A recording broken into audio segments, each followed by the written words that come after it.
I was one of the people who found it. I had one of my auditors look through the code to make sure that everything was legitimate because we wanted to put, a fair amount of money in there. It looked fine. And then a few days later, they erupt, as we know.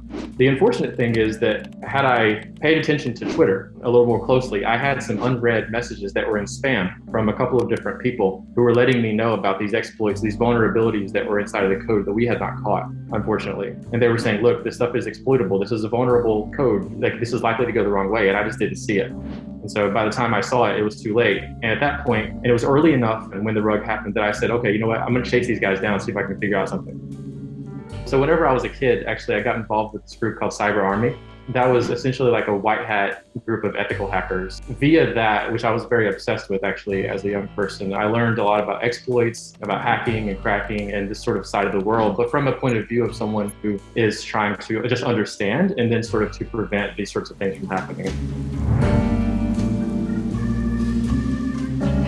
Stable magnet was somewhere you could put your stable coins for safety, but it would return significantly higher percentages than you would get, for example, in something like Aave.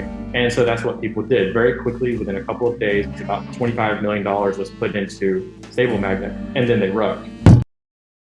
And at that point, I employed some of the skills from those earlier days of this white hat hacking to find out exactly who these guys were. I have a personality that is very ideological and also obsessive. Ever since I was a kid, I really hate bullies to the depth of my being. And I just felt like this was an opportunity, maybe the only opportunity in my life where I'll be able to have a very meaningful impact and actually help out thousands of people in a situation where most people are not going to have the time and the gusto to do that kind of thing.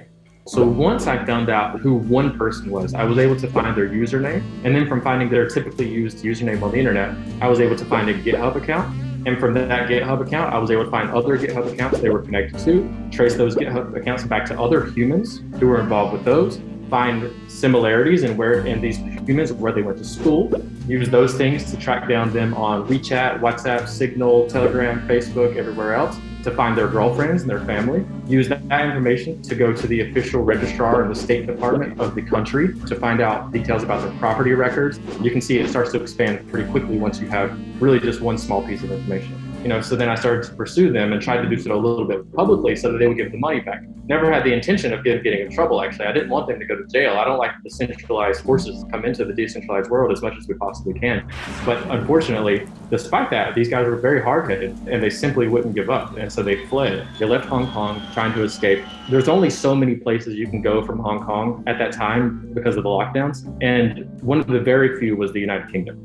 I thought to myself, okay, these are Chinese people. They're not going to want to go somewhere where they don't fit in. They're going to want to go somewhere where they'll blend in as easily as possible, which means they're probably going to go to a Chinatown. And so if they're going to go to a Chinatown, an idiot would go to London Chinatown, but a smarter person, which these guys are kind of smart, would want to go to the Chinatowns of a smaller city, but still a big city. So we have a few different options there. And the biggest one of those is Manchester. And so I just took kind of an educated guess and started to focus on Manchester. There's only so many hotels you can stay in under quarantine. So that narrows it down to 140 or so hotels that they could possibly be staying in. Since I know their whole family at this point, I can pretend to be part of their family. And so there was some social engineering that took place to find out exactly where they were. Once I found out where they were, then we had to get the authorities involved.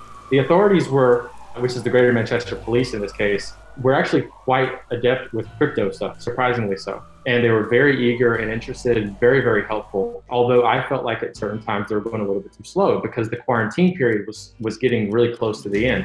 And so I took a car and went to the airport myself, bought a one-way ticket, and I sent a message to the police and said, look, I'm going to go over there and just stop the guys myself because they're going to be gone tomorrow and we were running out of time here. They asked me not to do that for various reasons. And then several hours later, I got word that two of the folks had been arrested. The way the scammers did it was they took different USBs basically and they gave pieces of them to each individual person. And so these particular people that were caught had about $9 million of the money. Once that occurred, I think it was believable then to the other project people that I wasn't BSing about finding them and knowing where they were and being able to get them caught if that's what we wanted.